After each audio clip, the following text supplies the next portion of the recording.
Hello and welcome to another update video about Solana. Not too much more to add here, but in this video we want to focus on the smaller time frame, and I want to share with you the bullish as well as the bearish scenario.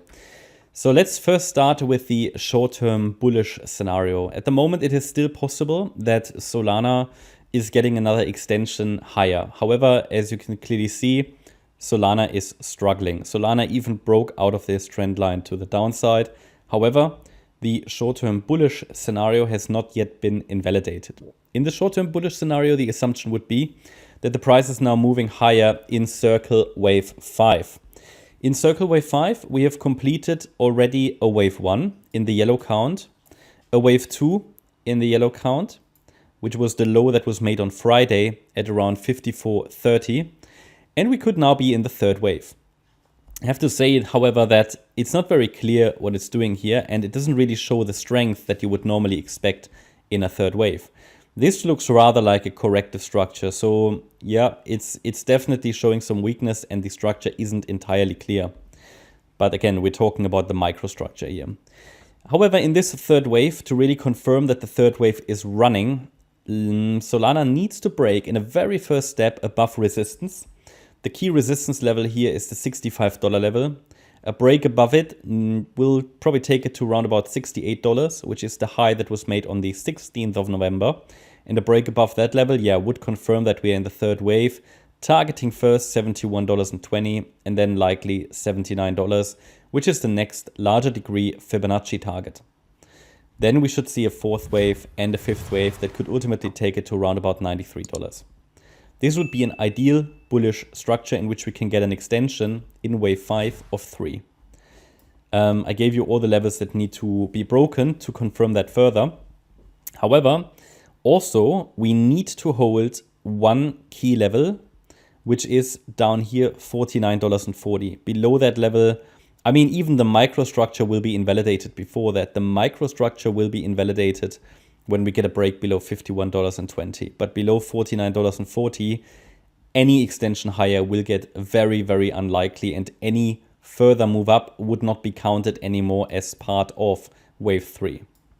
So that takes us to the short-term bearish scenario, in which we would be moving down already now in this wave 4. Okay, so either way, generally, overall, the base case is bullish for Solana for at least one more high in wave 5. The question is, do we get an extension in the wave 3 before we start 4 and then rally in 5? Or do we start the wave 4 already now and then get the wave 5? So in the short-term bearish scenario, we're coming down more directly. This scenario will get more likely if we invalidate the direct extension. So basically, if we get a break below $51.20, and it will be confirmed below $49.40. Currently, the market seems a little undecided. Solana reacted to the resistance level that I shared. In the short-term bearish scenario, the move off the 16th of November high to the downside was an A wave. The rally was corrective in a B wave, and we're now coming down in wave C. And that can take us into this smaller degree target area there between $42.80 and then $49.30 in the next step. It's also possible that within this scenario, it's just creating a more healthy or pronounced B wave. It's also possible. B waves can even overshoot. So we just need to be ready for that. It's not a great, I think it's not a great pattern to trade here. I think it's not a great structure because there are too many possibilities. Whenever there are too many possibilities, it might make sense to just wait for the next big move or to wait for the next, let's call it, reliable setup. But anyway, another extension is possible from here. And you now know which levels need to break to the downside to confirm that more directly bearish scenario. Now, when we then get into this region down here, the question will be, okay, is this all of wave 4? Or is this just a larger A wave, which will lead to a larger B wave? And then we come down deeper into this support area in a C wave for the fourth wave. So that's the next question to sort out then. But ultimately, key bullish support is down to $34.40 in this larger degree fourth wave.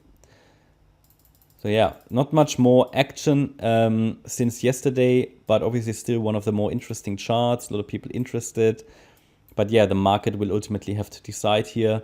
Lots of weakness, but still holding on a high level. Again, cannot rule out another extension, but that pullback is due now at some point because the third wave, at least what we've seen already from the third wave, reached all the ideal targets. Okay, yes, extensions are possible, but whenever the ideal targets are reached, it can make sense to take some partial profits, hold a core position, switch off any grid bots that you might have running, and getting them switched on when we are hitting support down there. Yeah, there are different ways how this can be handled. Obviously, this is only the analysis, giving you the relevant levels and highlighting the risk and the opportunities. Okay, that's my update about Solana. Hope you liked the update. If you did, please hit the like button, leave a comment and subscribe. And if you really like the content, then please check out the channel membership. Thanks a lot for watching. Bye-bye.